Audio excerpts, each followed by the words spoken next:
Byron Bay Blues Festival, and I'm having a chat to Mark Deisel, otherwise known as Deisel. How's it going, Mark? Are you enjoying the festival so far?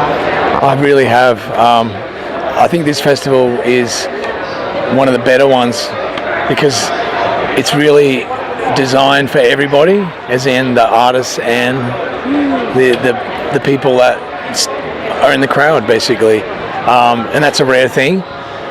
And yeah, I do a lot of festivals, and generally they're pretty chaotic, and you just want to get in, do it, and get out. This one is really so communal feeling when you walk. As soon as it actually starts from the highway, before you even drive in, the people that tell you where to go, and there's this kind of energy, that you just get as soon as you get near the place, and it just permeates the whole area, which sounds like too good to be true, I know, but I really have experienced it now 2 days in a row, so it's great. Plus, when you see an aerial shot of this whole site, it's absolutely mind-blowing. When the ocean is just there, hinterland's out the back. I mean, I can't imagine anywhere else in the world that has something like this. It's very special. Performing since 1987, which is well before my time, and come from a musical family. Over the last 25 plus years, what have been some of the highlights of your career? Well, I guess, yeah. Look, I actually started even before that. I was playing illegally when I was 14, probably about 1980. And I guess people started seeing me when I made the first record, which came out in '89. I met up with Jimmy Barnes in '87 and started touring. I went from sort of playing, little clubs to places like, tents. Actually, that first tour with Jimmy was a lot of tents, funny enough. And I lap around the country. We did some gigs in London. It was quite an amazing tour that happened. It all happened in about 6 months, and that was definitely a highlight. Right from the get-go, I think playing the Royal Easter Show in Sydney, when it used to be where Fox Studios is now, but there was an amazing kind of sort of memory that I have of looking out around this time of the year actually, and seeing the Ferris wheel go around and just this ocean of people. And I think Jimmy shot one of his videos on that particular occasion, and it was just 1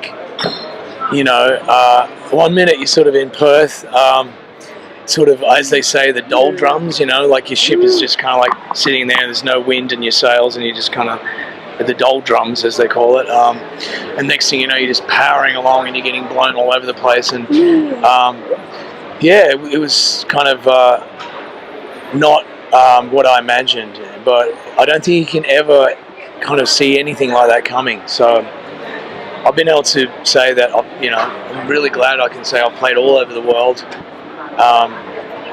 There's only a few continents I haven't made it to, but while I'm still alive, I hopefully get to Africa is one of them, and South America.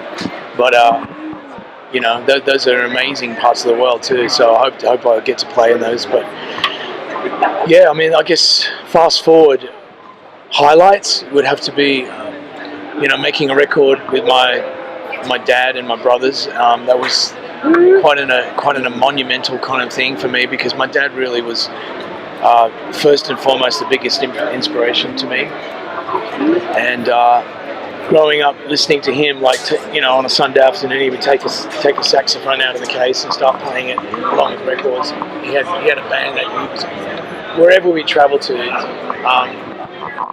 he always made sure that he would find some guys that he could play with. And I think it was one of the first things he did whenever we moved, and we moved a lot, was find a band to play with, So he, I think that was his, a good, healthy kind of escapism for my dad, and he worked his butt off. So I think, he needed something that was fun, to do, and he loved getting out and doing gigs. And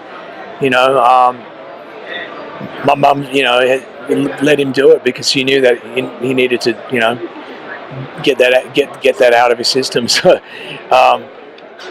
it was very natural for me to see people doing gigs, and so for me to start doing it at the age of 14, it just seemed normal. It was like, well, my dad's been doing it, and my brothers and my sisters were all older than me, and they were doing gigs as well. So I just grew up in a house where music was just kind of like second nature. So yeah, I'm really glad that my career is kind of like what I used to fantasize about as a kid, and as silly as it sounds, I used to sit and draw pictures of, like amps and drums and stuff, I grew up in, looking at records, vinyl. So vinyl has these amazing sort of gatefolds that you open up, and you can look at, a lot of times they have, like, the one that really sticks in my mind is Neil Young Harvest, and you can all see them playing inside this barn, and you imagine that that's where they recorded, and maybe it was, maybe it wasn't, but I grew up looking at these pictures and listening with headphones, and just kind of like, I just imagined myself into that world, basically. And I've said it a few times that I used to draw pictures, and then basically I just drew myself into the picture. As I think you can actually visualize things in life to some degree. So yeah, I mean, here I am. I'm 48 years old, and I'm still very just. Like, I get excited when I turn up to a gig like this, and I see everyone else playing, and I think that's probably the biggest influence on me out of anything, was just watching other people. My mum and dad used to take us to Sunday sessions, and when we moved to Australia, that was a very big part of the culture in the 70s and in the 80s, was this thing called the Sunday session, and you could take your kids to the pub, and we'd sit there with our lemon squash and our packet of chips, and we'd watch a band play, and it was like the thing I looked forward to the most was like, oh, I hope mum and dad take us to the pub again and see a band, because it was just so much better than, apart from that, I love watching ABC on Sundays. I have Countdown and this other show called Radio with Pictures, which had great music on it. It was kind of like the English Old Grey Whistle Test. So there was a few things every week that I look forward to, and those were definitely the things I look forward to. And of course, playing my cello, which was what I started out on. So going to orchestral practice on Saturday afternoons. My dad would drive me, God bless him.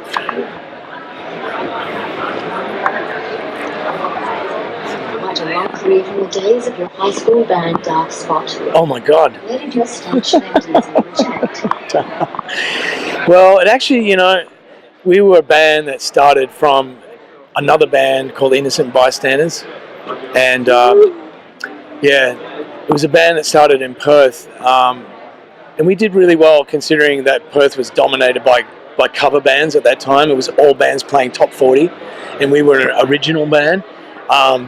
So there was a few other bands that were original that kind of made it out of Perth. One was the Eurogliders. Of course, bands like the Scientists, who sort of was the beginning of Hoodoo Gurus, as you probably know.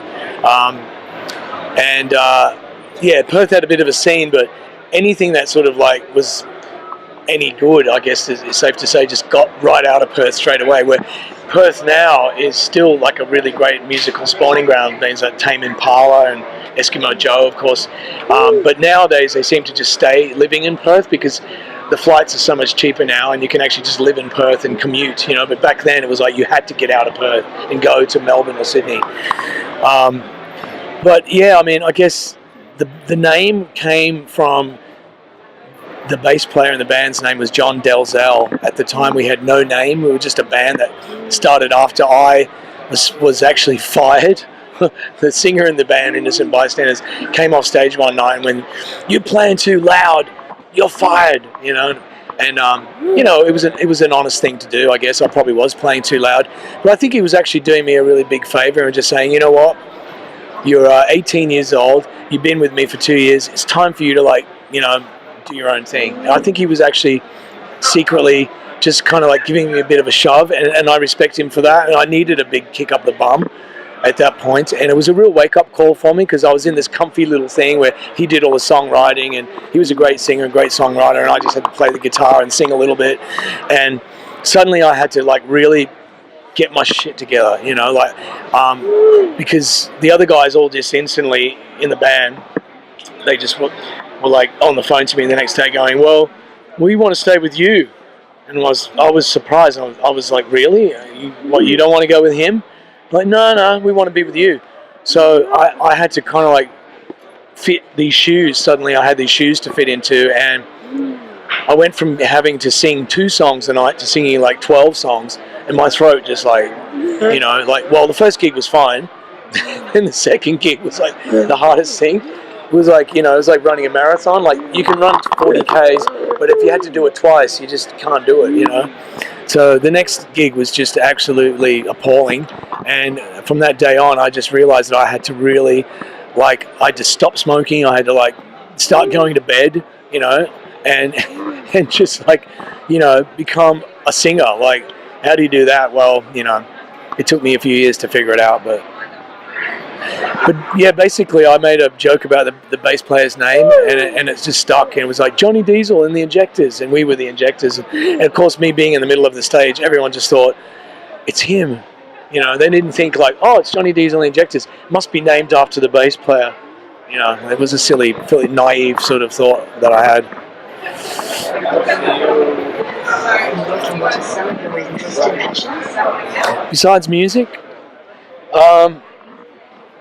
they seem to just, you know, change. I mean, I don't have any, like, really set in stone sort of interests besides, you know, I love reading. I love reading about what's happening. I love reading. I'm a real fan of magazines, actually. I don't have a lot of time to read books. I mean, I say that I could read a book if I just focused on it, but I find like really great magazines to be a lot more practical for my lifestyle. So, you know, I like reading things like The Economist. There's a magazine that I just discovered called New Philosopher. You know, just brain food type magazines that make me think about things that I wouldn't normally think about. And I love music magazines like Mojo, and yeah, I read a lot of books growing up though. My family had, you know, a big family, so all my older brothers and sisters, all the paperbacks that they left laying around, I just sort of devoured them. So I'm an avid reader, I guess you could say, and yeah, I just, you know, between that and making other recordings for other people, I don't have an awful lot of time, which is not a bad thing.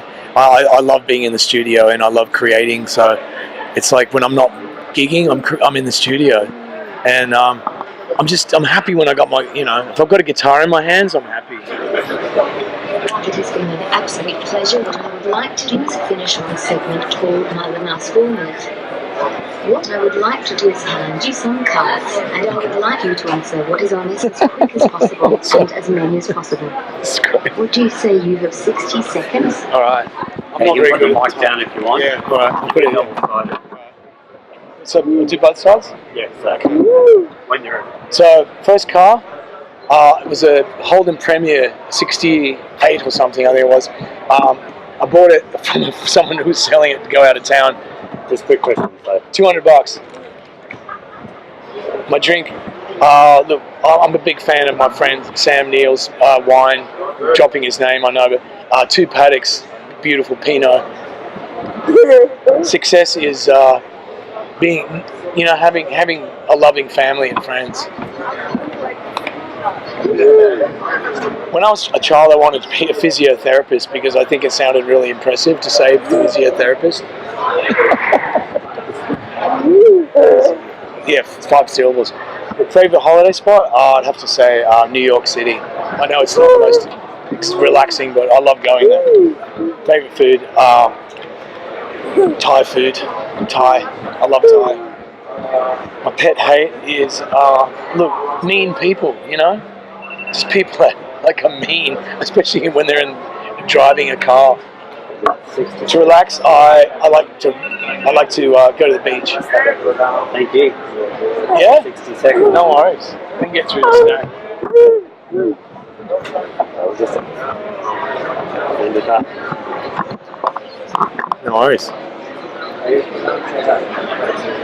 For your time today. Oh, you're welcome. Take care. That was fun. I enjoyed it. My iPad. It's fantastic. Thank you. Awesome.